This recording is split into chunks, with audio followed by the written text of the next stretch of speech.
Isabelle Dahan, fondatrice de monimmeuble.com, votre magazine de la copropriété. Un grand bonjour à tous les auditeurs et auditrices de Radio Imo. Ce matin, en parcourant mes messages, je tombe sur la newsletter du cabinet d'avocats LHB rédigée par Linda Halimi Bensoussan, intitulée « Un nouvel élan pour recouvrer les charges de copropriété ». Et cela tombe bien car c'est un sujet que je voulais aborder dans ma chronique.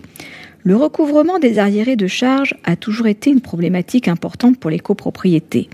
Ces charges constituent par ailleurs la trésorerie de l'immeuble pour régler les factures afférentes à son fonctionnement quotidien, mais aussi pour faire face aux dépenses exceptionnelles ou urgentes. Inutile de vous rappeler que si certains copropriétaires ne payent pas leurs charges, les autres doivent pallier à cette défaillance et parfois cela va même jusqu'à placer la copropriété sous administration judiciaire, voire carrément en faillite. Jusqu'à la nouvelle loi dite loi Elan, pour récupérer ses créances, le syndicat des copropriétaires n'avait d'autre choix que de saisir le tribunal d'instance ou de grande instance en fonction du montant réclamé pour une demande de condamnation des charges échues et non réglées. Maître Halimi Bensoussan ajoute que si le copropriétaire ne se présentait pas à l'audience, il était impossible d'actualiser le montant des demandes. De plus, le syndicat des copropriétaires n'était quasiment pas indemnisé des dépenses engagées pour recouvrer ces sommes, ou très peu. Et cerise sur le gâteau, il fallait réassigner quelques trimestres plus tard pour obtenir un nouveau jugement concernant les nouvelles charges impayées. Les coûts étaient donc multipliés. Le législateur a donc véritablement innové avec la loi Elan en modifiant l'article 19.2 de la loi du 10 juillet 1965, puisqu'à présent, la procédure accélérée concerne les arriérés de charges, mais également les charges à venir pour l'année en cours, y compris les travaux non pris en compte dans le budget prévisionnel. Le présent article est également applicable aux cotisations du fonds de travaux mentionné à l'article 14.2. Alors, concrètement, comment cela va-t-il se passer ? Eh bien, à défaut du versement à sa date d'exigibilité d'une provision et suite à une mise en demeure infructueuse, dans un délai de 30 jours, il faudra viser le nouvel article 19.2 et expliquer ses conséquences afin d'inviter le débiteur à régler.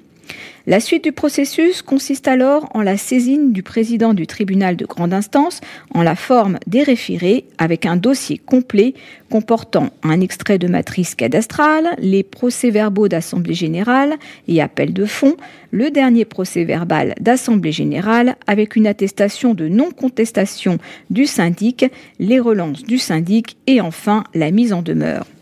Cet article est très persuasif car il permet à la copropriété d'obtenir la condamnation du copropriétaire défaillant non seulement à l'arriéré de charges, mais également aux charges votées à venir, en ce compris les travaux hors budget, souvent coûteux. On le voit bien ici, l'objectif visé consiste à ne plus attendre et laisser l'arriéré de charges non payées s'accumuler pour assigner. Il s'agit aussi d'optimiser la procédure judiciaire et bien sûr de réduire les coûts et les délais pour les copropriétés. Si vous aussi, comme le cabinet d'avocats LHB, vous voulez nous aider à rédiger nos chroniques ou nous suggérer des sujets, vous pouvez nous adresser vos informations juridiques et vos commentaires sur l'actualité de la copropriété à contact@monimmeuble.com. Vous serez bien sûr cité et mentionné dans nos chroniques pour votre participation. Par ailleurs, pensez à réserver dès à présent votre soirée du jeudi 11 avril, car c'est l'apéro copro qui se tiendra cette fois au showroom LBC, un nouveau lieu à découvrir. Vous trouverez le lien de réservation sous la chronique. Je vous souhaite une excellente semaine. On se retrouve lundi prochain. D'ici là, portez-vous bien et continuez de nous suivre sur monimmeuble.com. Isabelle Dahan, fondatrice de monimmeuble.com, votre magazine de la copropriété.